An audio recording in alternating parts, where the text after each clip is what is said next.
faites très bien de nous rejoindre sur Afro Info D143. Dans cette production, nous vous parlons spécialement du football. L'attaquant congolais Silas Katompa a inscrit son premier but avec son nouveau club, l'Étoile Rouge de Belgrade et en Espagne. Il a enfin retrouvé le terrain. Cédric Bakambu a disputé ses premières minutes de la saison après 4 mois d'absence. Restez avec nous, on revient avec beaucoup plus de détails.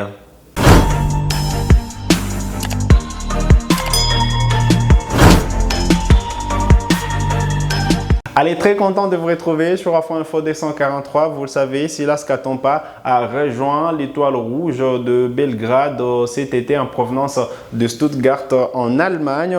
Il a enfin débloqué son compteur but hier soir lors de la victoire 4-0 de son club dans le derby contre le Partizan Belgrade en match de la 8e journée du championnat serbe. Eh bien, l'attaquant congolais a donc profité de cette rencontre pour s'illustrer. Voilà, peu avant la mi-temps, c'était donc le deuxième but de cette rencontre qui a donc marqué le but du break pour l'Étoile Rouge de Belgrade dans cette rencontre qui cadre avec la 8e journée du championnat serbe. Voilà, c'était le derby face au club des Aldo Kalulu, l'attaquant congolais. Voilà un premier but qui annonce peut-être bien une série de buts pour l'attaquant congolais. On sait que voilà, quand même marquer de buts, c'est pas son fort. Lui, c'est beaucoup plus de la vitesse sur les côtés, la percussion, mais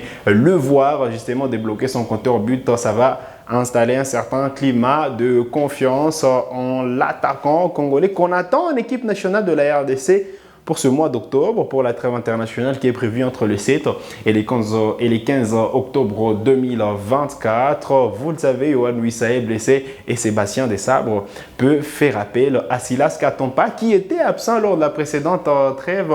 Parce que voilà, Sébastien Desabre avait estimé que c'était un choix sportif, mais là, il est en train de carburer. Silas Katompa, il a marqué. Vous le savez, il y a cela 2 semaines, il a disputé la Ligue des Champions. Il y a cela une semaine, pardon, il a disputé la Ligue des Champions de l'UEFA. C'est donc des bons augures pour l'attaquant congolais qui peut retrouver l'équipe nationale de la RDC si les staffs le souhaitent en étant en forme. Allez, lui aussi a rejoué enfin avec son club. Il était déjà de retour dans le groupe le week-end dernier. Il a enfin disputé son tout premier match avec le Betis Séville. Eh bien, 4 mois plus tard, après sa blessure, Cédric Bakambu a retrouvé le terrain hier soir en montant à la 69e minute du match contre Mallorca. Malheureusement, évidemment, son club s'est incliné sur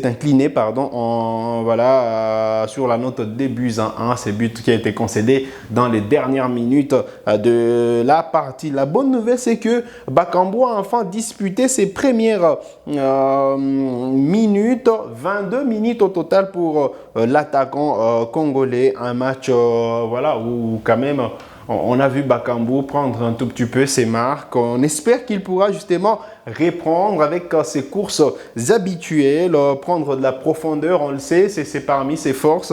Et on espère que voilà, l'attaquant congolais pourra retrouver sa forme avant peut-être bien de rejoindre la sélection nationale de la RDC parce que lui aussi quand même parce que ça reste quand même l'attaquant vedette de l'équipe nationale de la RDC. Le voir de retour, ce n'est qu'une bonne nouvelle pour le léopard de la RDC, lui qui est déjà à 16 buts en équipe nationale de la RDC. On espère qu'il pourra sortir les grands jeux. Bon, on espère qu'il pourra grappiller 2 minutes, qu'il pourra reprendre ses sensations avant de rejoindre l'équipe nationale de la RDC. Je rappelle qu'il y aura la double confrontation face à la Tanzanie en marge de 3e et 4e journée des éliminatoires de la CAN Maroc 2025 entre le 7 et les 15 octobre prochain. Voilà donc les quelques bonnes nouvelles concoctées pour vous.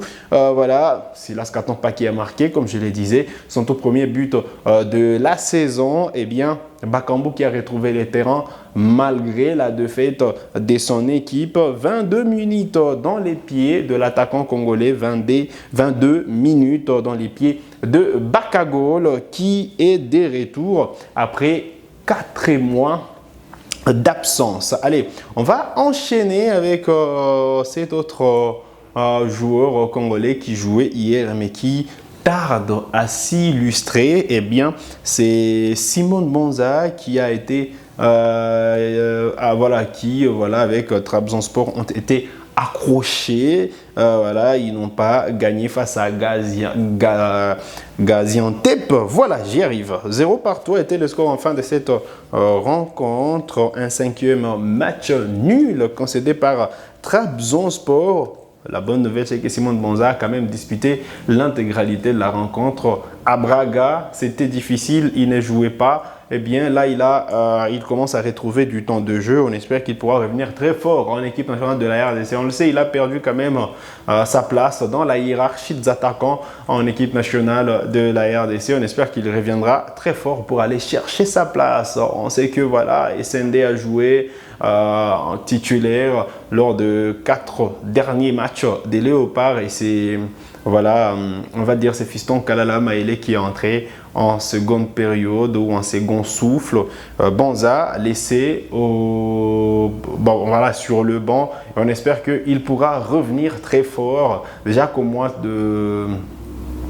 d'octobre, évidemment, pour ce mois d'octobre qui arrive, il aura la possibilité donc de se faire voir par le staff ou du moins de tenter de prendre la place des titulaires parce qu'il n'est pas acquis à Samuel Sandé sans pour autant oublier un probable retour de Cédric Bakambu dans les groupes, ce qui veut dire qu'il y aura une redistribution de cartes et donc c'est à Bonza de continuer à travailler et voilà, de grappiller du temps des jeux. Allez, on va quand même enchaîner avec une autre information. Au moment où nous sommes en train d'enregistrer cette émission, les Léopards jouent leur premier match du tournoi zonal de l'Unifac, les Léopards U20 qui affrontent les Congo-Brazzaville. Ce match qui se joue au stade Massamba à Débat, un match du groupe A de ces tournois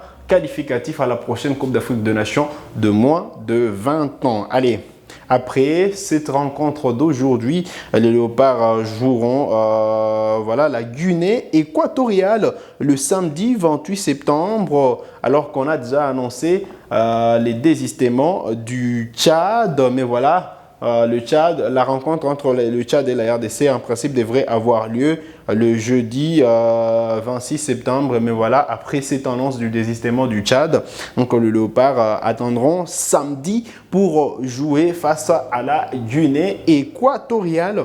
Voilà donc les les programmes des Léopards qui doivent forcément bien démarrer cette campagne des éliminatoires à la prochaine Coupe d'Afrique des Nations de moins de 20 ans. Et voilà, une victoire fera du bien, ou du moins ce sera déjà une option prise pour passer en demi-finale de cette compétition. Ils sont dans le groupe A. 3 équipes, 3 nations, on va dire, le Congo-Brazzaville, la RDC et la Guinée équatoriale. Alors que, évidemment, dans d'autres groupes, on peut retrouver le Cameroun, le Gabon et la République centrafricaine. Voilà donc les 6 nations au total qui vont compétir pour aller chercher les tickets qualificatifs à la prochaine Coupe d'Afrique des Nations de moins de 20 ans. Hier, on en parlait, ça fait quand même plusieurs années que les Léopards ne sont pas parvenus à se qualifier pour la phase finale de la CAN de moins de 20 ans. On espère que voilà, Guy Bokassa et ses hommes pourront batailler dur, pourront bien négocier ces matchs des éliminatoires ou de moins ces tournois qualificatifs afin de décrocher les tickets pour la prochaine Coupe d'Afrique des Nations de moins de 20 ans. Allez, On va terminer par cette information qui concerne les interclubs de la CAF. Vous le savez, Mazembe et Maniema Union se sont qualifiés pour la phase de groupe de la Ligue des champions de la CAF, alors que Lupopo et Vita Club ont été sortis voilà, lors du deuxième tour préliminaire de la Coupe de la Confédération. Eh bien, la Ligue des champions et la Coupe de la Confédération s'apprêtent à entrer dans une étape importante de la saison. Le rendez-vous est pris pour voilà, le lundi 7 octobre 2024 au siège de la Confédération africaine de football au Caire en Égypte pour les deux tirages respectivement à 10h et à 11h JMT.